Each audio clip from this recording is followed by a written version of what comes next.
श्रीमद्भागवत चतुर्थ स्कंद द्वितीय अध्याय विदुर उवाच से शिव साधुंकर श्रेष्ठ ता संगे दक्ष कला हट दुहिता वत्सल स्वभावे सतीଙ୍କୁ ଦେଇଅଛି ଭବେ କନ୍ୟା ଅନତି ବିଚାରିଲା ସତୀଙ୍କୁ ଅନାଦର କଲା ସଚାରଚର ଗୁରୁହର ସେ ଆତ୍ମା ରାମ ଯଜ୍ଞେଶ୍ୱର ଶାନ୍ତି ନିଗ୍ରତ ନିର୍ବିକାର ଅଦ୍ଭୁତ ମହିମା ଯାହାର ସମ ସୁହୃଦ ସୁଧ ଚିତ ଜଗତ ବନ୍ଧୁ ବିଶ୍ୱନାଥ ତାଙ୍କୁ ଅବଜ୍ଞା କିମ୍ପା କଲା କେବା ତାହାଙ୍କୁ ଦୀକ୍ଷା ଦେଲା ଜାମାତା ଶ୍ୱଶୁର ସମ୍ବନ୍ଧେ କେବା ସାଧିଲା ବୁଦ୍ଧି ଭେଦେ ଶିବଙ୍କୁ ଅନାଦର କଲା ସେ ଭାବେ ସତୀ ପ୍ରାଣ ଦେଲା ଏ ବାଣୀ ଶୁଣି ମୋର ମନ ଚଞ୍ଚଳ ଭାବେ ହୁଏ ଛନ ଭମୁନି କରିବାରେ ସ୍ନେହ କହିବା ନ ରହୁ ସନ୍ଦେହ ମୈତ୍ରେୟ ଉବାଚ ଶୁଣ ବିଦୁର ଶାସ୍ତ୍ର ଯୋଗ ସୃଷ୍ଟିର ପୂର୍ବେ ଦକ୍ଷ ଶୁଣ ବିଦୁର ଶାସ୍ତ୍ର ଯୋଗେ ସୃଷ୍ଟିର ପୂର୍ବେ ଦକ୍ଷ ଯଜ୍ଞ ଆରମ୍ଭ ଆଚରଣେ ମିଳିଲେ ସର୍ବଦେବ ଗଣେ ଅଶେଷ ମୁନିଙ୍କର ମେଳେ ମିଳିଲେ ଦଶ ଦିଗ ପାଳେ ଯକ୍ଷ କିନ୍ନର ନାଗ କୂଳ ମିଳିଲେ ତୃତୀୟ ନଳ ପିତୃଦେବତା ଗଣ ଆଦି ଯେତେ ମହାଯଜ୍ଞ ସମ୍ପାଦି ହେମନ୍ତ ସୁରଗଣ ଯେତେ ମିଳିଲେ ବ୍ରହ୍ମାର ଅଗ୍ରତେ ସୁର କିନ୍ନର ସର୍ବମୁନି ଦକ୍ଷକୁ ସର୍ବେ ସଙ୍ଗେ ଘେନି ସେ ଦକ୍ଷ ନିଜ ବ୍ରହ୍ମ ତେଜେ ସୁନ୍ଦର ତ୍ରିଭୁବନ ଗଞ୍ଜେ ଆଦିତ୍ୟ ପ୍ରାୟ ଦେହ କାନ୍ତି ମଣି କଙ୍କଣ ଝଟକନ୍ତି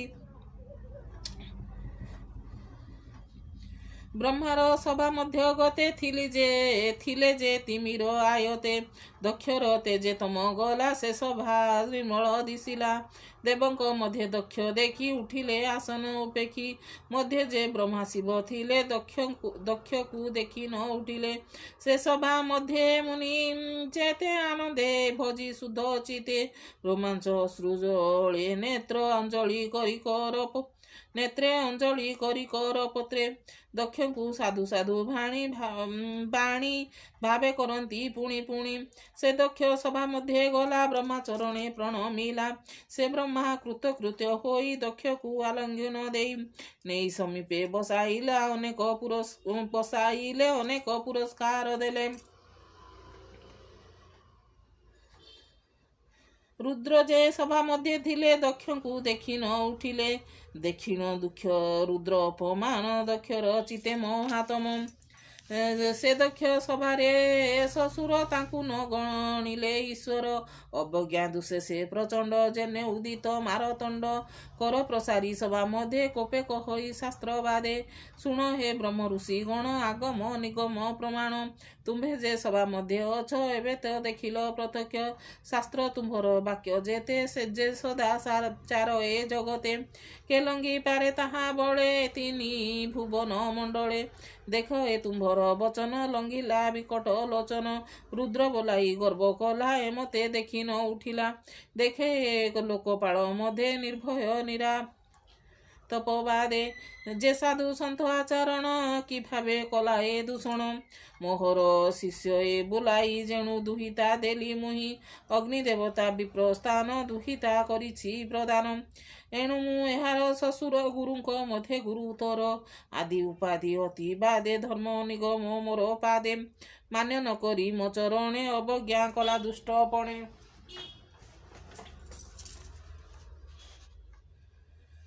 ମର୍ଯ୍ୟାଦା ଭେଦ ଅଭିମାନୀ ବର୍ତ୍ତଇ ଶୂଦ୍ର ଦେହ ଘେନି ଏହା ମୁଁ ନ ଜାଣିଲି ଜ୍ଞାନେ ବିଶ୍ୱାସୀ ବ୍ରହ୍ମାର ବଚନେ ଦୁଇତା ଦାନ ଦେଲି ମୁହିଁ ଶୂଦ୍ରକୁ ଯେନେ ବେଦ କହି ଅପାତ୍ରେ ଦେଲା ଫଳ ଯେତେ ବେଶ ପୋଧିଲି ଯଥା ଅର୍ଥେ ଶ୍ମଶାନ ବାସୀ ଏ ଯୁଗତେ ବର୍ତ୍ତଇ ଭୂତ ପ୍ରେତ ସାଥେ ଉନ୍ନତ ପ୍ରାୟ ନଗ୍ନ ହୋଇ ଶ୍ମଶାନେ ନିରତେ ଭ୍ରମଇ ଜଟା ସହିତେ ମୁକ୍ତ କେଶେ ଶ୍ମଶାନ ଭ୍ରମେ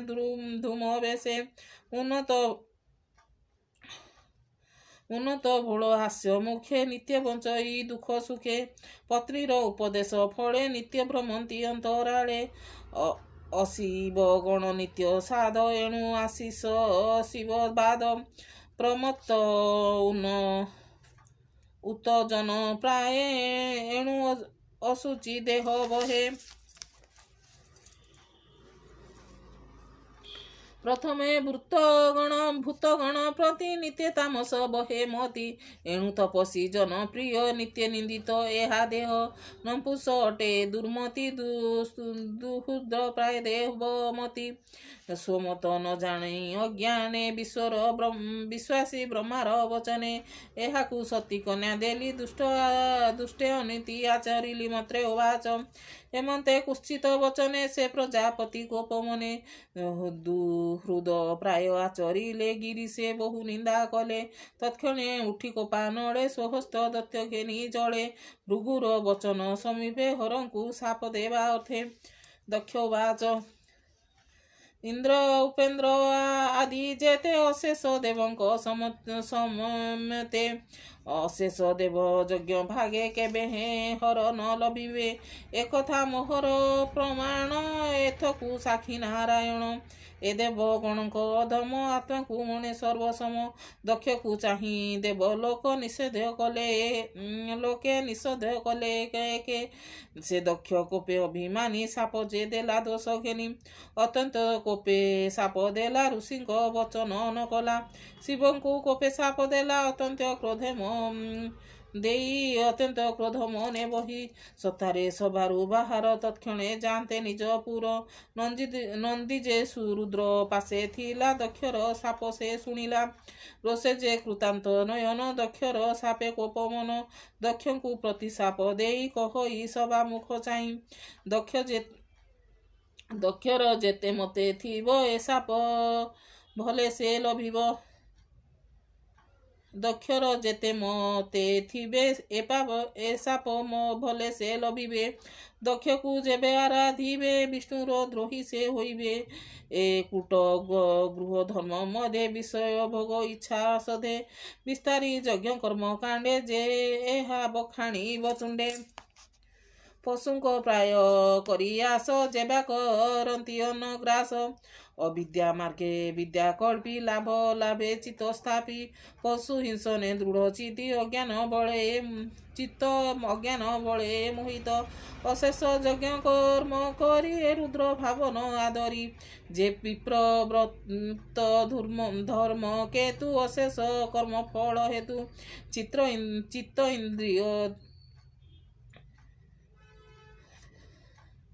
चित्त इंद्रिय देहे भ्रमी चातक प्राय समे भ्रम इह परलोके अरुद्र मागे अतिरके हेमंत साप देवा काले जे नंदी स्वर को पानले भृगु से सभा मध्य थिले नंदीर वचन शुणिले दक्षर मते पक्ष धरी रुद्र विषय कोप करी जे शिव व्रत ए जगते करिब शिवर आयते से ब्रह्म दंड तुर तय स्वभावे भृगु महाशय मोहर शास्त्र नादरी पाषाण्ड हेतु तम धरी तत्क्षणे जलहस्त घेनी सभा समूहे उच्च बाणी कहि हस्ते जल धरी हृदय कोपानल भरी असुरी पुत्र नष्ट बुद्धि पाषाण्ड गणेशे प्रसिद्धि भूषण जटा भस्म अस्ति शिव पूजती दृढ़मती कहती शिव दीक्षा हृदय जय बा देवासुर मध्य ब्रह्मा ब्राह्मण निंदा करी निरते शिव दीक्षा धरी शिवर पथ सनातन जय बा आचरी भजन अन्ते पाषाण्ड गति हेउ विष्णु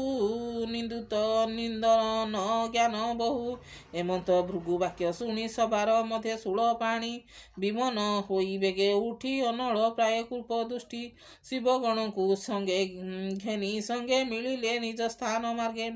शिवगमने मुनि गणे आगम निगम प्रमाणे सहस्र मुनि मुख्य गणे जे यज्ञ विधान प्रमाणे विष्णुर पूजा विधि सारी यज्ञावृते स्नान करी जानवी जले करी स्नान विप्रे मिलिले जे स्थान से ब्रह्म यज्ञ नमस्तुते भाष प्रबंध भागवते चतुर्थ स्कंधे जे उदित हरिभक्त जनहित विष्णुचरित सुधारस कहि जगन्नाथ दास इति श्रीमद्भागवते महापुराणे परमहंस संहिताये 82 चतुर्थ स्कंधे हरि हर प्रजापति संवादे नाम 2 अध्याय।